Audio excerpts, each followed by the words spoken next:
excited to have Jerry Bryant of Full Circle Jesus Music. And him and I have a lot in common because for many, many years, I was a disc jockey myself.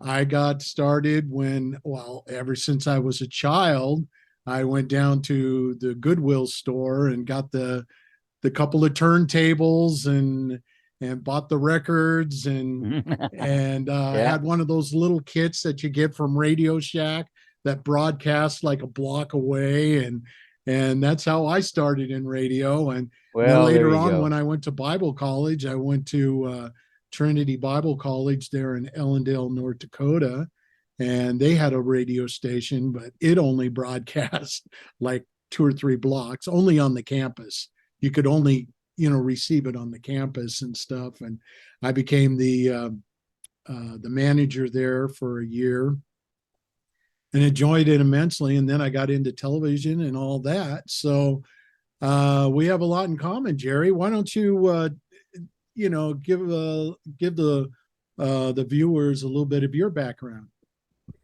Well, thanks so much for having me on. I noticed you had my friend Todd Fishkind on not long ago. Mhm. And of course, I guess you might say our connection would have been to the late Keith Green, Todd and I. Right. I'm here in Nashville, Tennessee. As you can see, Mm-hmm. beautiful Tennessee background on the back porch. I'm actually with my 99-year-old mother right now. 99. She's seen a lot of the world. Yeah. She's a retired pastor of 50 years. I sat in church all my life because they were traveling evangelists back in the day. They would go to a church, have a revival service, and then 2 weeks later we would go to another church, and probably about 35 states. So every night I sat on the front row and I heard all the hymns and all the messages. I was marinated in church, needless to say. But over the years, I've learned to forgive the church because I am one of them. We're all part of the church, and Yeah. if you have problem with the church, you have a problem with yourself and with me because we're all in process, right? Yeah. But Amen. what people might want to know is that I'm still in Nashville, Tennessee since 92. And for 17 years, I pastored the Vineyard Christian Fellowship Nashville. And at the same time, I've been doing radio for 50 years. That's since 1972, when I opened the mic the first time and started playing Jesus music. Well, back then, I didn't have but about 5 albums, and I had to rotate a lot for a half-hour program, which eventually became a 4.5-hour program on Sunday nights in my hometown of all places, Carbondale, Illinois, where I graduated from Southern Illinois University with radio and TV and cinematography. I didn't want to pastor, but you understand, I surrendered my will to him. He had another plan, right? But right now, I guess maybe one of the reasons that you have me on is the fact that I am still on the radio, syndicating now on all kinds of podcast formats. I think the one that's best known is iHeartRadio, or on iTunes, Google Play, and dozens of other podcast platforms like Podbean, and I could go down a list. Mhm. You can hear a show called Full Circle Jesus Music, as you alluded to at the opening. 4 words, full circle, going back to where it all began. Mhm. Jesus music. Don't leave out the Jesus. Mhm. And with that, I play all the classics from those early days. And I've been fortunate enough to interview a lot of the artists and find out where they are today and talk about our memories of the early Jesus movement. Mhm. Of course, now, there's some Jesus films out, Jesus movies, and all of that, even on the big screen. But I try to talk to some of these people who really were the pioneers. And Right. I think my last interview, if people want to go to Full Circle Jesus Music, Mhm. either on the web or on iHeart or something. John Michael Talbot's brother, Terry Talbot, they were There. called Mason Prophet in the day. Mhm. And so I had Terry on as a guest, and we had a lot of fun talking Yeah. about how he got his start, back in those days. I first met them around, I think, 1973. So we've had a long relationship. Yeah. That's pretty much what I do. And Mhm. I'm just giving you that much because Yeah. I'm not one of those people that talk about myself any more than I have to. But God's opened a lot of doors around the world, and I just Amen. love it. I just That, love it. yeah. Well, that's what brought me to your program was Terry. He posted the interview Ah, on his Facebook page. Terry And Talbot did. I mean, I yeah. go, wow, I didn't know they were still doing this stuff, Yeah. because Well, you can listen to 286 hours if you want to. I know No, I'm still on episode 283. 8 or I'm still on episode 8 or 9. Right. That's a lot But of hours of music, though. yeah, but 282. it's such, it is such, this is what it not only brings back memories, it brings me back to a simpler time when I was young, just a baby Christian at the time. And I just started getting to know who Keith Green was. And then he dies in the plane crash. But yet over the years, I was able to, because I worked in radio after I got out of college, I worked at various radio stations in my hometown here in Medford, Oregon. And two of them were Christian stations, KDOV, which is still around, which has branched into television, and called the Dove TV. And the same owner still has it. Him and I go way back. And we, I also worked at a more contemporary station called V73, V for Victory. And, but it also got me into other jobs. There were times I was working 7 days a week, two different radio stations, and the dishwashers were still getting paid more money than I was. But That's the way it works sometimes. I really enjoyed the music of the times. And when I look at your format, and I know you have to practically script it, which is understandable. That way, it flows a lot better when you sit down and plan these things out. Now, you do have people helping you this time, right? This time around, I'm you have actually doing, writers.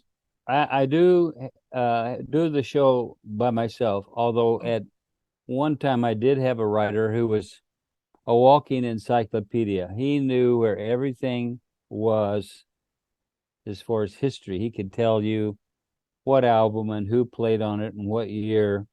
And then I would take the things he would give me about each song, and then I'd ad lib by telling where I was at that time or what that song was doing back in my life. And I'll interview the guys. And so, but he did that for 15 years. And I just said, well, he needed a break. He said, I've got a lot of activities going on at home, raising a family. And we are still good friends. But I do write the program and script it. Got a little bit of a light in my eye there. I'm not sure how to get rid of that. Yeah, you got sun in the background there. We'll do that. How about Okay, that? that's a Uh, little better. That's okay. You've seen my interviews with Todd.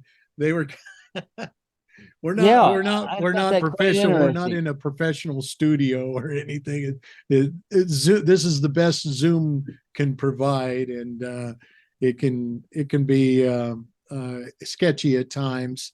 Sometimes I've it got is. Yeah. Sometimes it works perfectly. Yesterday, I had an interview with Terry Talbot.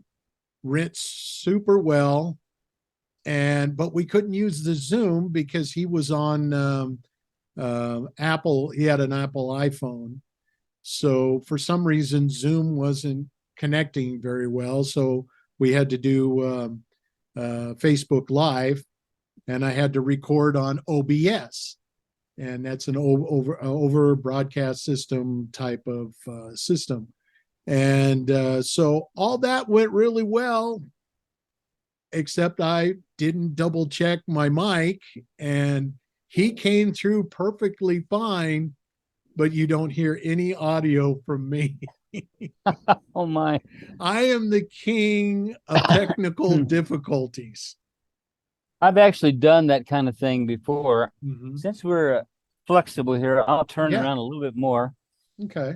see if I can get a little bit less. Yeah, there we go.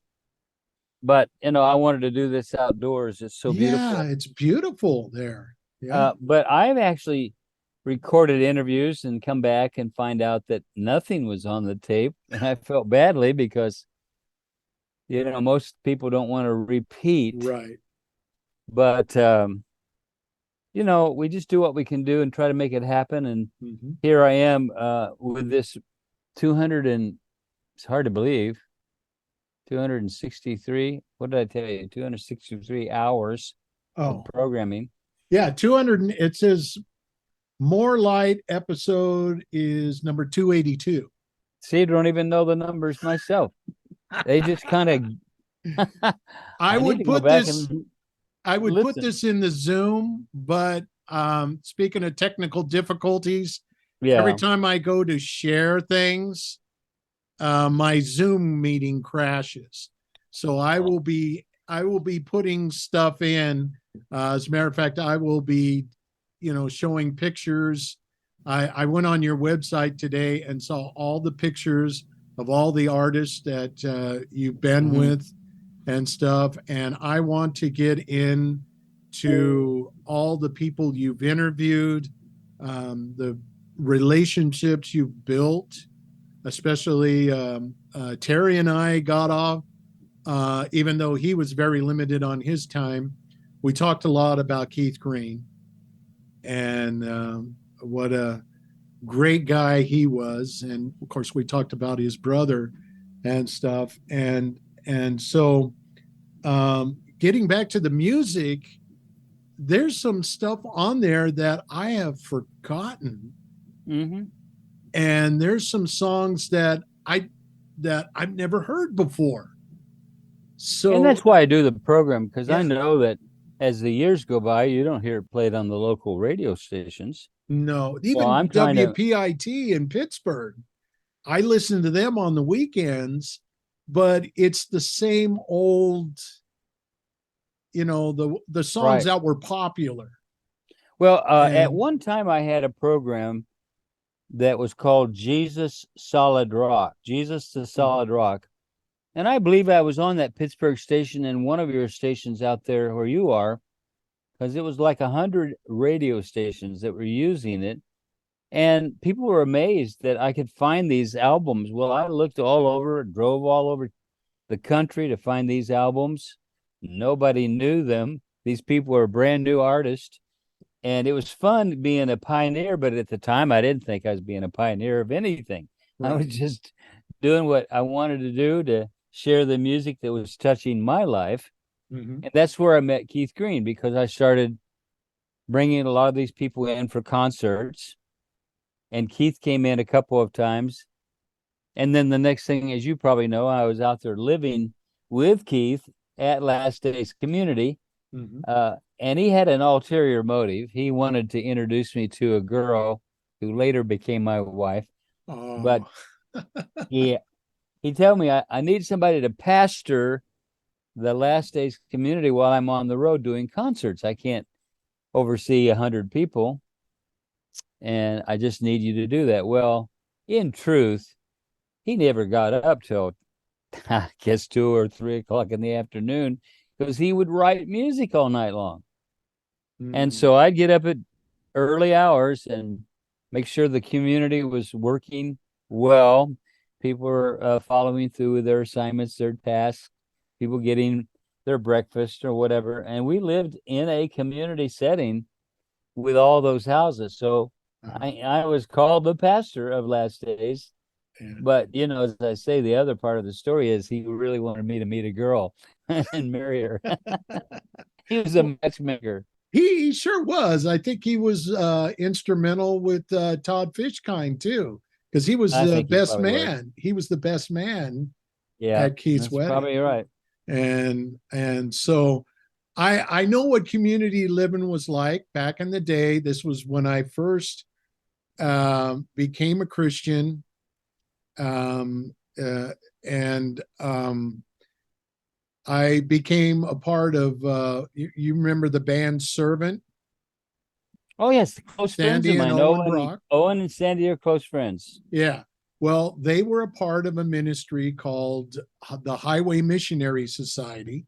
Absolutely. I knew Jim And Polidori very well too. yeah, Jim and all those people. And I spent a summer at the Highway Missionary Society.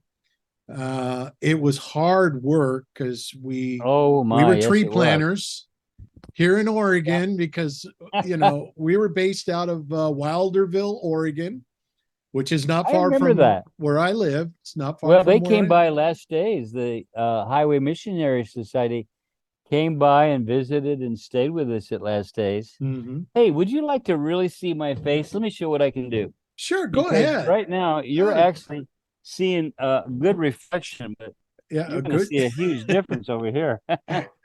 I'm just going to try it this way. That way people Oh, can really uh, there we go. see who I am. Yeah, we got to Trying to see get out that of this. handsome man. They say most of us have a face for radio, but not all of us. Well, I'm going to do my best to try to get out of the sun. There we go. There we go. Perfect. I didn't know when I sat down what the sun would do, but Yeah, I don't mind shining in the light, right? right. That's fine. So anyway, yeah, so I had a taste of what community life was like. It's not for everyone, I Oh no, found out. it will definitely test you to the fullest degree. It did. It broke me so many times. But then when I got out, the Lord had me experience that as a young Christian. And then as soon as I left in August, uh, I left around my 21st birthday was when I left in August of 82.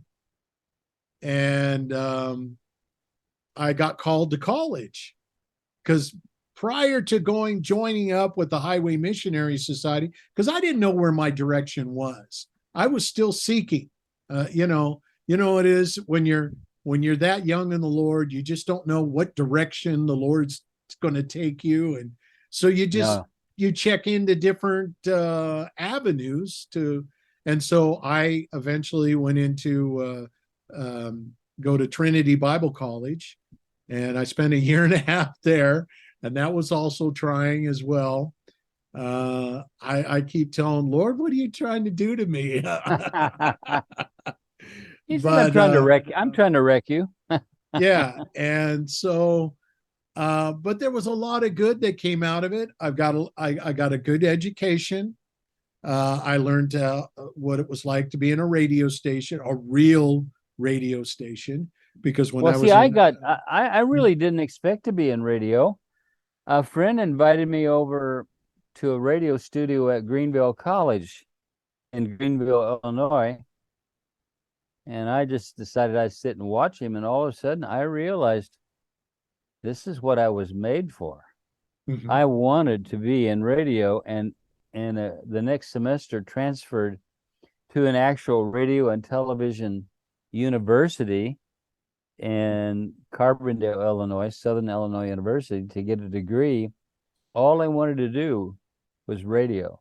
I didn't care if I ate. I wanted to do radio. And so now, yeah, I can't believe it. 50 years of radio. And I don't think much about it. I just sit down and talk my heart and share a song or two and believe that God is using it to touch, maybe remind people of where they were when they first heard that song, Right. or maybe give someone else a little bit of a history lesson of why we have today's CCM music, contemporary Christian music. It had to go somewhere from somewhere, and it came out of the early days of Jesus music in the 70s and 80s, late 60s, 70s, and 80s.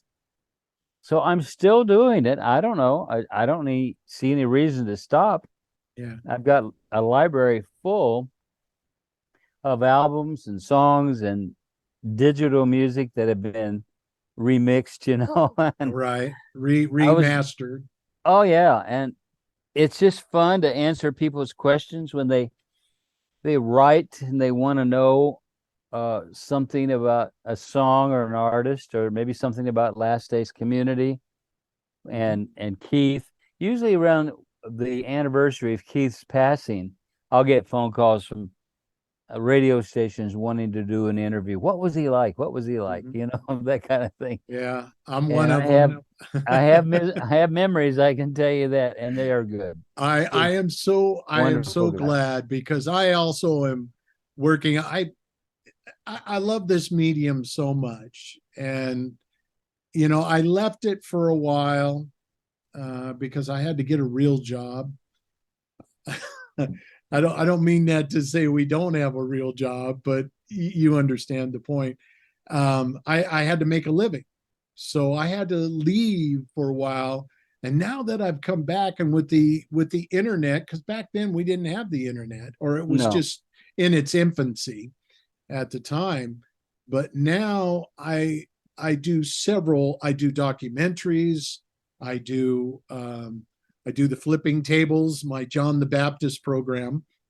And then I do RBN Presents, where I interview people like you and Terry and Todd, and hopefully some more. I put some feelers out. I've been trying to get Uncle Randy Stonehill and Phil Kagi, and maybe you got better connections than anybody does, but we'll see what happens, how the Lord leads.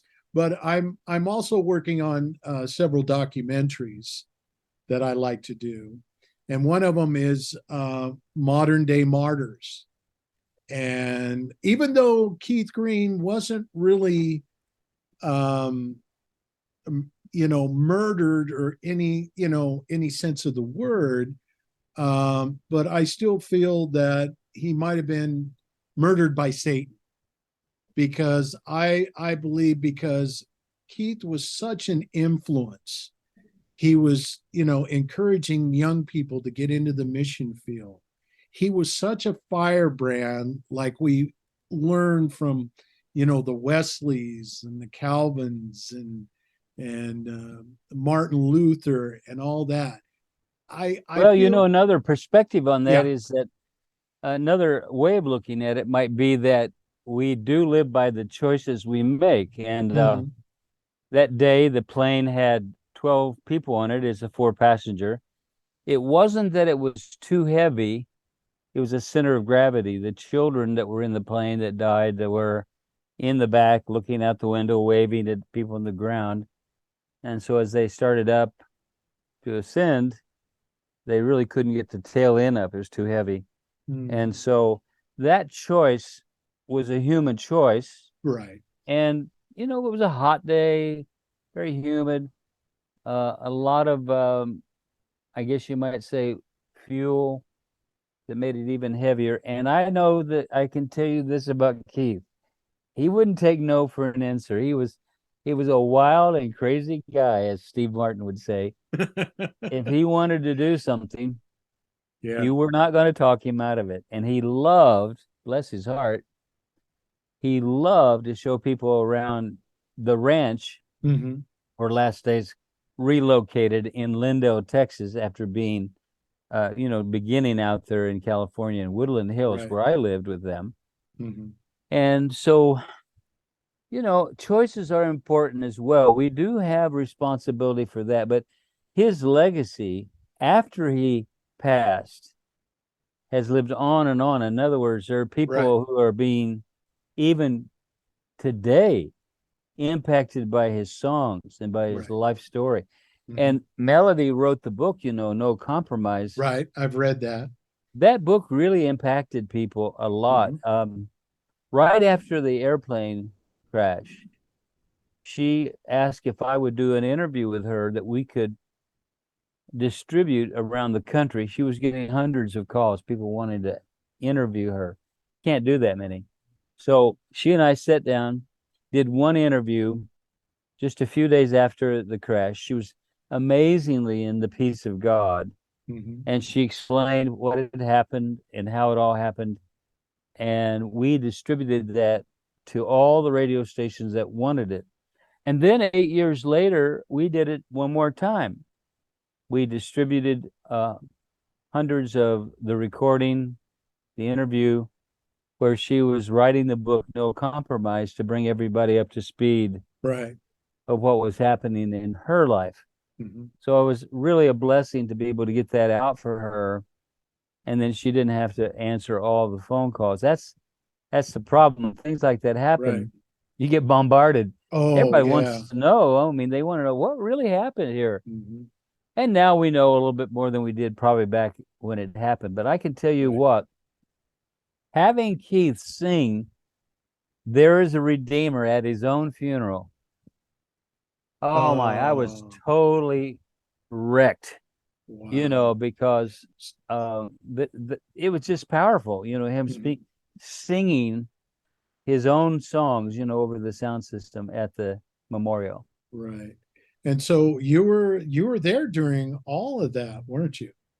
Well, I had taken a break from Last Days and started working with Agape Force. Right.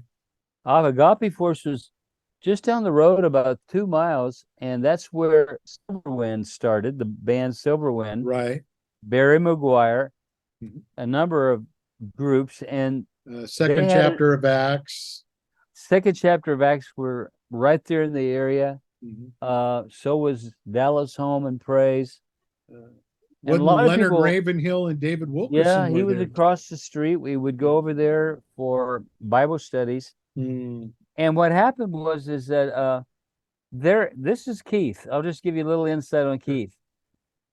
Agape Force had a discipleship school, and he said, I want you to go and be the guinea pig and learn everything you can about them, because I'm going to take that and do it in our ranch 3 miles away.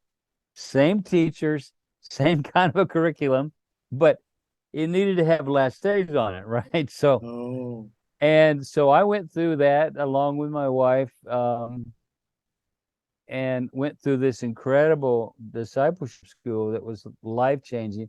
You got Leonard teaching, and the late David Wilkerson, and people like this. A lot of YWAM teachers. I've seen the tapes. As a matter of fact, I have some of the tapes.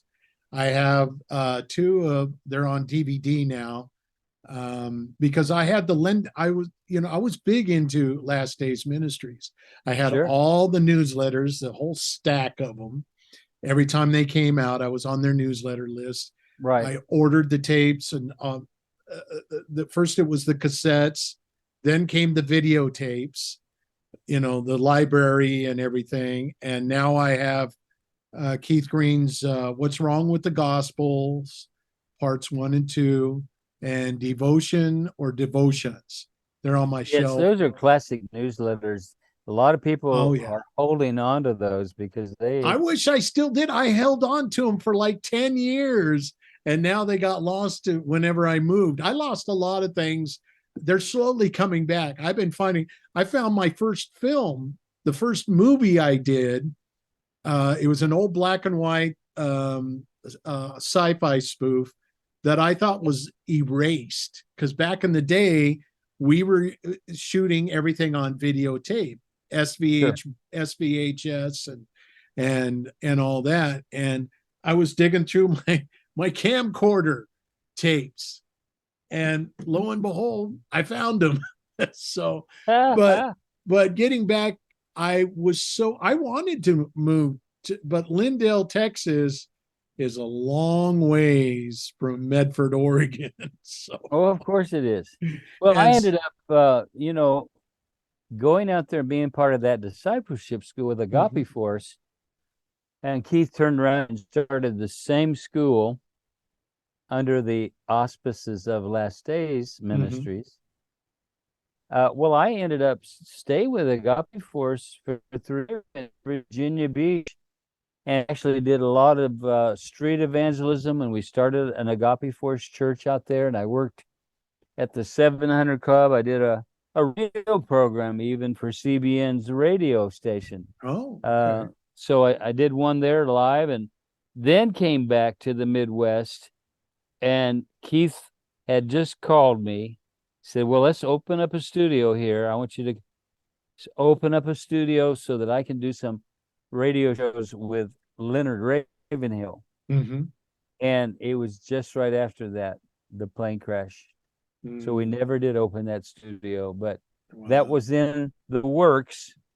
Again, God's timing, we don't always understand, but he's good all the time. He's Amen. so faithful. He's so Yes, he is. faithful. Because you Wow. know what the devil tried to remove Keith, his legacy will live on. It You was know, he was life. I give him any time, and I'm not interested in giving him any attention or any press. In truth, John Wimber, who was the pastor of the Vineyard, and back in the day where Keith was going to the Vineyard as well in California with Ken Gullickson, we both did. right. But when John Wimber came along, the Vineyard movement just exploded. And he used to say this. He said, if you see light, crowd it out with dark, crowd it out with light. If you see Yeah. darkness, said it backwards. Amen. If you come into a place where it's dark, crowd it out with light. Hmm. And I learned that from him, just to crowd out darkness with light, because darkness doesn't like for you to worship Jesus. He Hmm. doesn't want you to talk about Jesus. He doesn't want you to play songs about Jesus.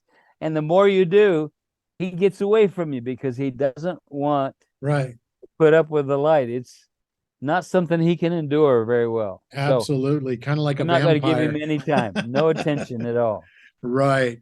You know, speaking of some of the speakers there at Last Days, one of the ones that really impressed me, Leonard and both, and I met David Wilkerson in Fargo, North Dakota at a meeting that he did because I was going to college up in North Dakota. But the one that really impressed me from Last Days, other than Keith and all the others, was John Dawson. And I'm hoping to find one of these days. I'm going to find his teaching video on the Father Heart of God. Oh, yes, that was That was classic. such a wonderful teaching, That was and classic. yeah. So Well, I there's another teacher.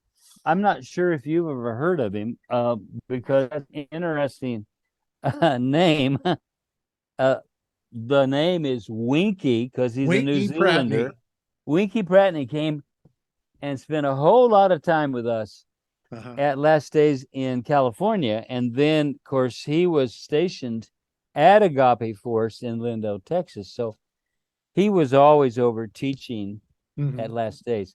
Yeah. He's still alive, and his stuff, it's amazing. And he's got stuff all Yeah. over the web. Mm-hmm. And he's a great discipler and a lot of Yeah. YWAM influence too, Youth of the Mission. So I like Winky Pratney. Winky was good too, and he had a lot of he was very. I remember the humor. yeah, But it was different. You know, you had the silly humor of Keith Green, and then you had the almost dry humor of Winky Pratney, in a oh yeah, sense. yeah, And of course Leonard had a type of humor also, even though he yes, was very serious about revival and prayer and and and just almost holiness living.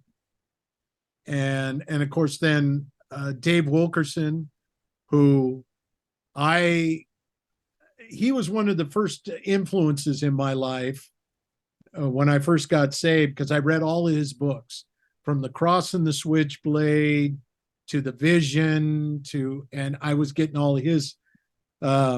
you could almost say I was discipled by all these people you've Well, of known. course you were. They were our examples. And Uh-huh. hey, I'm going to do a radio thing right now, if it's all right with you. Sure. Hey, everybody, if you just tuned in, we're talking about Jesus music on this broadcast.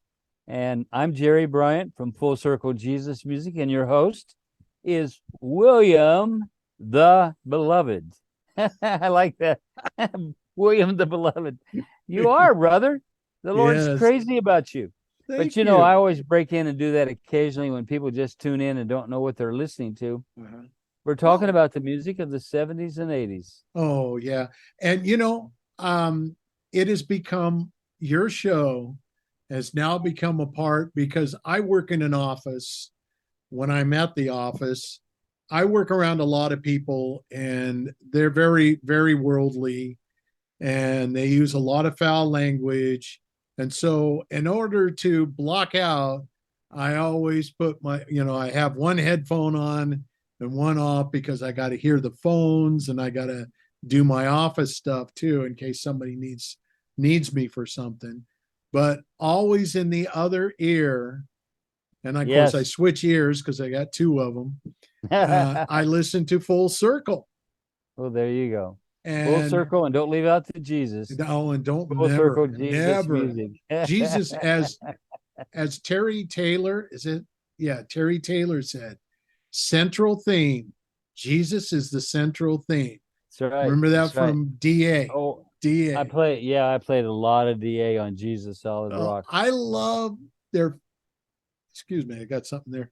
Um, I loved their first album, Shotgun Angel, but then they kind of changed gears and did the new wave with Oh, they did a horrendous lot of things. disc. Yeah. Yeah, they kind of Kept trying changing to their name yeah, from Daniel Amos to Da to Da to the to swirling eddies. the swirling eddies and Hide the beer, the pastor's here. That was the classic off of the swirling eddies. yeah, yeah, Hide the beer, the pastor's here. yeah. You know, these guys are really a breed unto their own. Mhm. I've interviewed a lot of them. Terry's been on the program, and they just have had the freedom to express the intimacy they've had with God, and it reflects in their music and the songwriting. Mhm. And you know, you're alluding to having to get other work. There's not a lot of money in Christian broadcasting or even in concert tours, with the exception of a few like Michael W. Smith or Petra, Right. or someone who owns a network, which I won't mention the name of any networks, but if they have 25 or 30 affiliate stations in that network, they might make a little bit to pay the bills. But Mhm. most places, most stations, and a whole lot of the early Jesus people did it for love only. Yeah, it's a labor of love. For love only. Now, Keith, he did something very unusual in that he took the money he had received from concerts and number one albums, and he poured it into a community to disciple young people. Right. That's what he did. Nobody paid their way. Right. Keith was paying the rent. And then on top of that, when he'd go in concerts, he did something very unheard of. He gave away the albums for Right. whatever you could afford, Yeah. and pay it forward. If you wanted to buy one for someone else, buy Mhm. two. Right. And that's something that not too many people have tried to do. They were a little intimidated by that. Which brings me back another memory. When Melody was getting the memorial concerts off the Yes. ground, and I guess she was doing some kind of I forgot what it was. She got together with Terry Talbot, Harvest, Jerry, and I forget Ed. Was it Jerry and Ed in Harvest? Yeah, Ed Kerr, yeah. Ed Kerr, yeah. And I haven't heard from Jerry in a long time. He used to be on YouTube a lot, but I haven't known. I don't. Maybe like Barry, he's just not doing music for a while. So Barry McGuire, and who else? Yeah, it was Terry and Harvest and Melody came to the junior high school there and did kind of a um, I forgot what you call it to promote the memorial concerts. Okay. And so I think she was trying to recruit local people to do maybe counseling or Okay. something like Prayer or that. whatever. Right. And so I got to see, that was when I first seen Terry and Melody and Jerry and Ed. And then later on, I met them when the memorial concert came to my town, and I got the bug to go to the mission field. I always thought I was supposed to go to the Philippines. Right. Well, it wasn't until a few years later that I ended up going to Kenya. The Lord opened the doors to take to two missionary trips, and I um, um, made documentaries of them. Those were my first documentaries I ever did. The first one was called 5 Days in Kenya, and because I got to know the guy who started the orphanage over there, the East African Mission Orphanage, EMO short, and really great guy, an Australian fella, has that thick Australian accent, and I tell you what, because for years I could never afford, because you got to raise your own money to go on Well, the that's mission true. And I field. think that sometimes people say, I can't do it because I just can't come up with that kind of money. Youth of the Mission would not Mhm. actually let people travel or come into Youth of the Mission if they had large debt. They say, go get that paid off so you Right. have no encumbrance. And we Mhm. do have to see that that's a principle of the kingdom of God is don't be duplicit in your view, don't be double-minded, but get free of all indebtedness, even if you have to work double shifts, pay Right. it off so there's no encumbrance. And Jesus honestly said, if you want to follow me, you can't just put your hand to the plow and look back because, oh, I didn't finish that business back there. I have to go back and take care of that. He wanted us unencumbered Right. so we could jump all in. See, that was what Keith's message was: no compromise Mhm. and all in.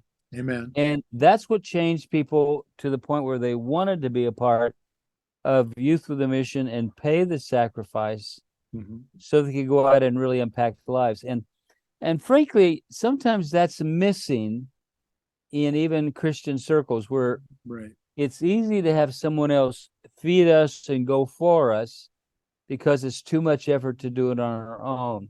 And Mhm. I find that the abundant life in Jesus is when you're willing to lay it all down. And I call it sweet surrender. It's not Mhm. fun at times, but sweet surrender and say, thy will be done on earth as it is in heaven. That's what Jesus prayed. Mhm. And if I can agree with his prayer, thy will be done on earth as it is in heaven, then kingdom will come on earth. Then his rule and reign will happen here.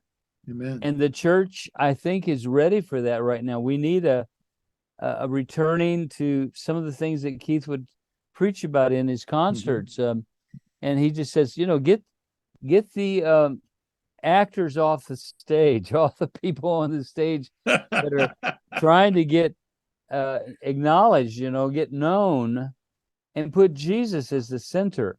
I That. came up with a phrase that I heard from Robbie Marshall before he passed away. He was living in Denver, and he had a campaign for the whole city. I saw it on the billboard. Jesus is the only star.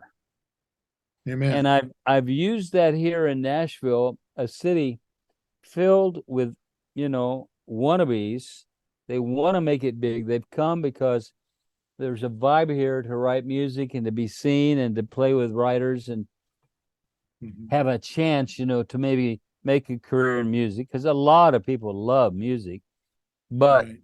only a few ever really get picked, as you probably know. And Mhm. I just keep telling people, Jesus is the only star.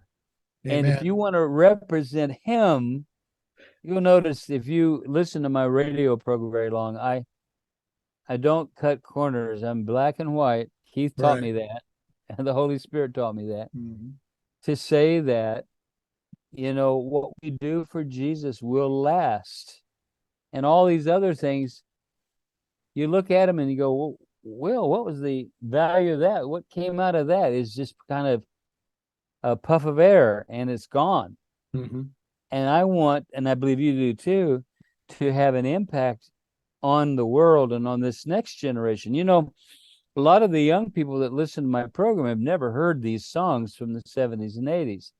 And True. I'm challenging them on the Full Circle Jesus Music program. I'm challenging that my ceiling, how far I've gone, is actually their floor. They can start there and go even higher still.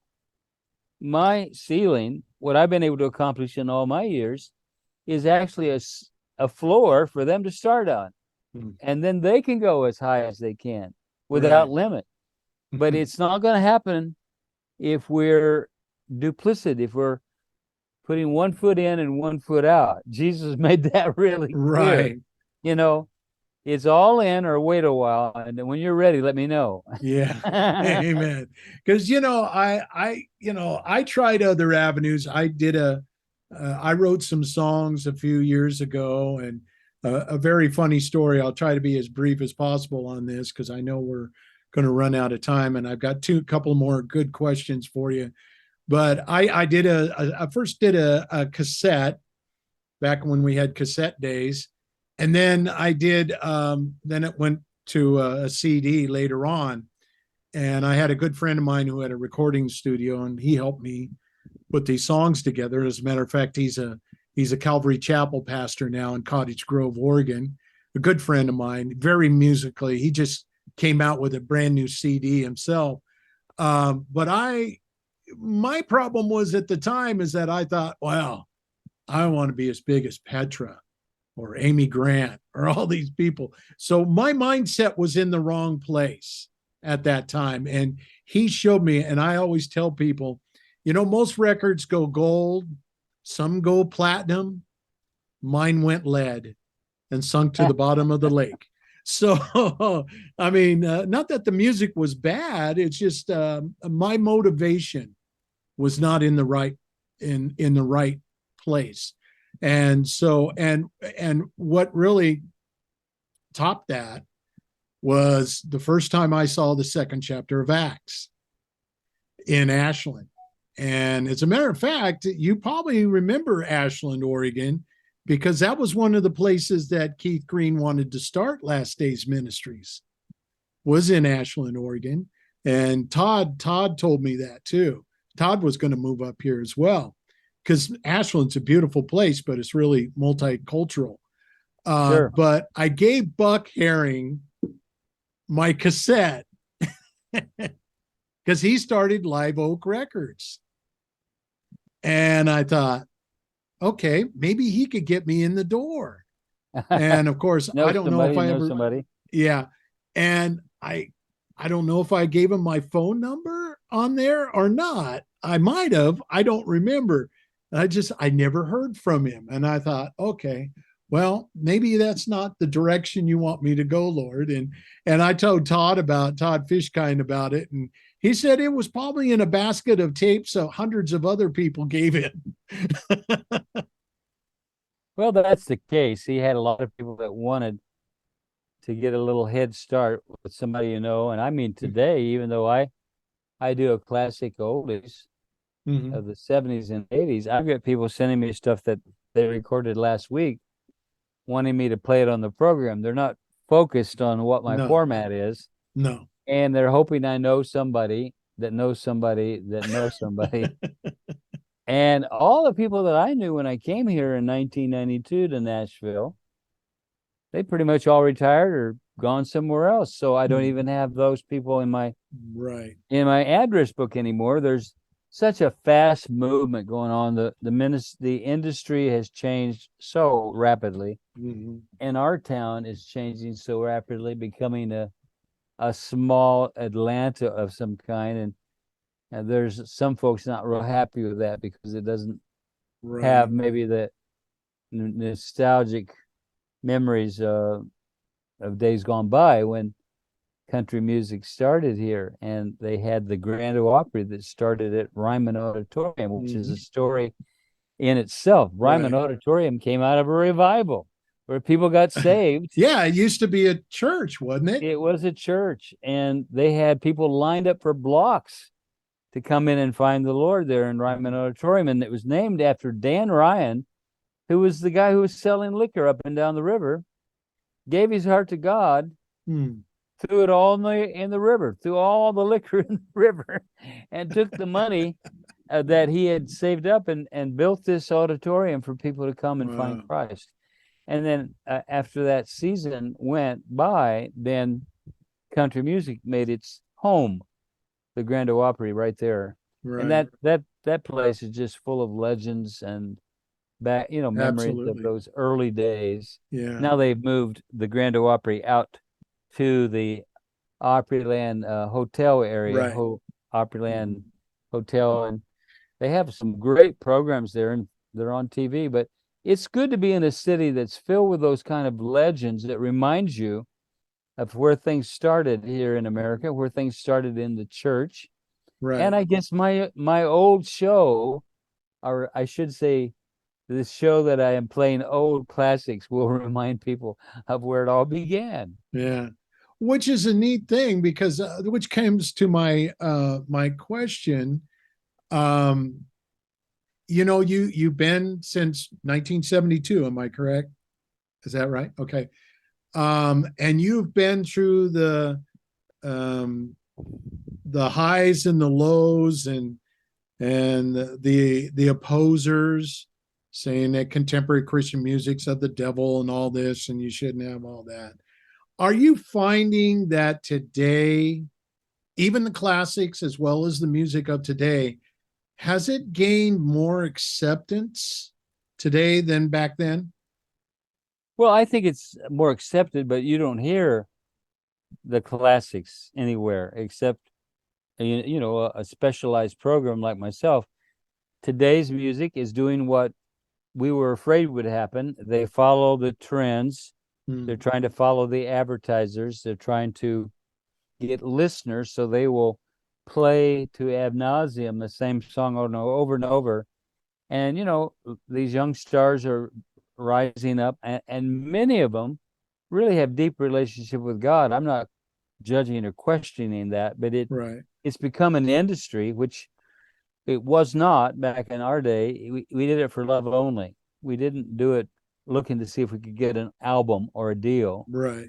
And right now, you can't find any of the syndicated. I don't know if I know, it's not the syndicated, but these groups that own lots and lots of radio stations. I won't mention who they are, but you won't find them using a program like mine.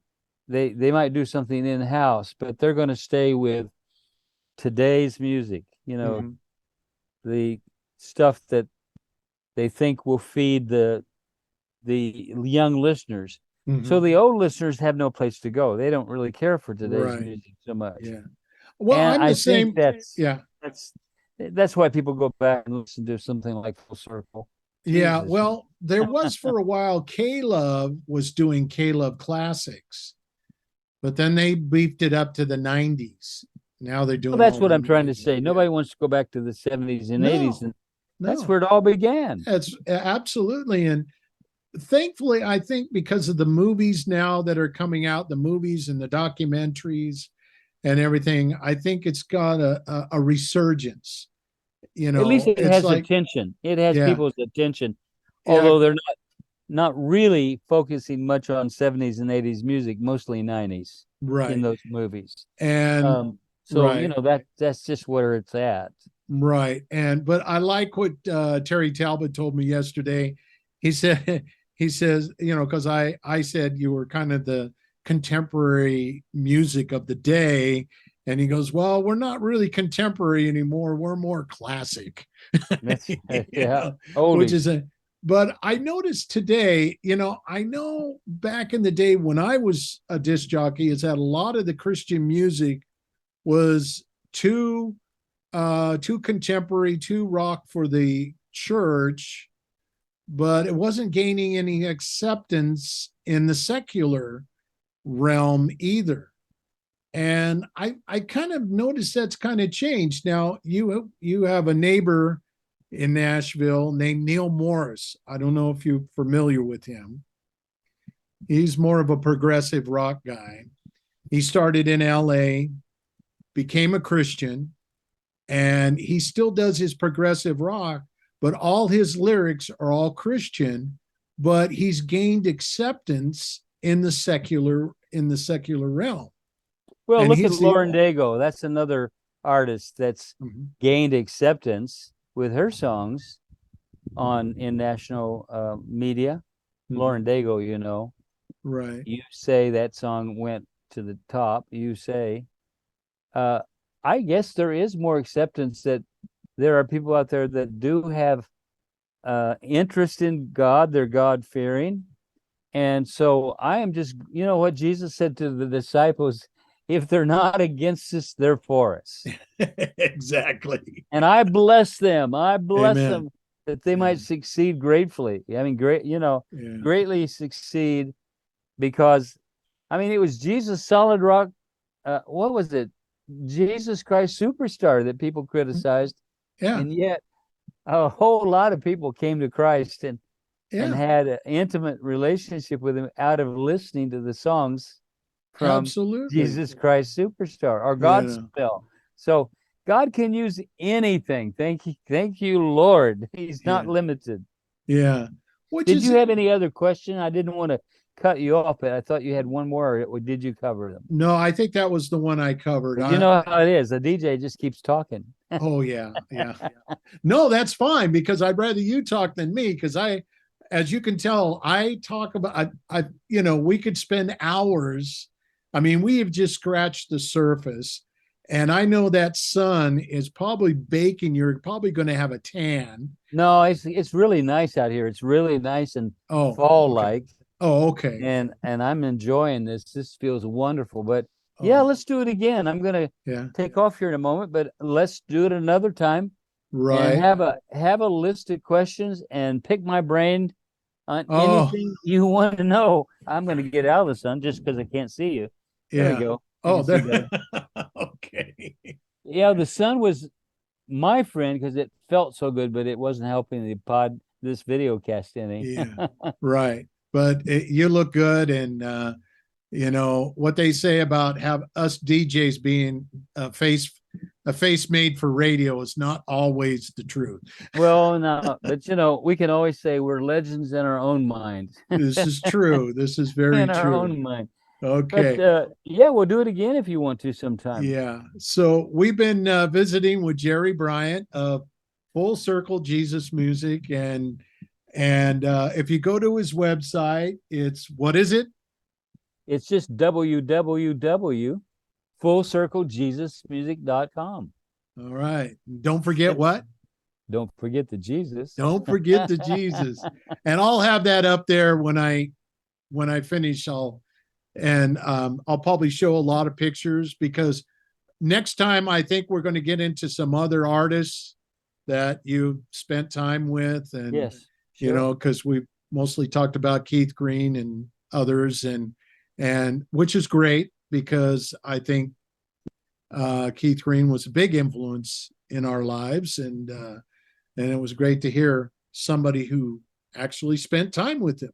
So he's the real deal, I can tell you that. Yeah. So thanks again, Jerry, and we'll talk again soon. Well, thanks again for having me on. Everyone take care until next time.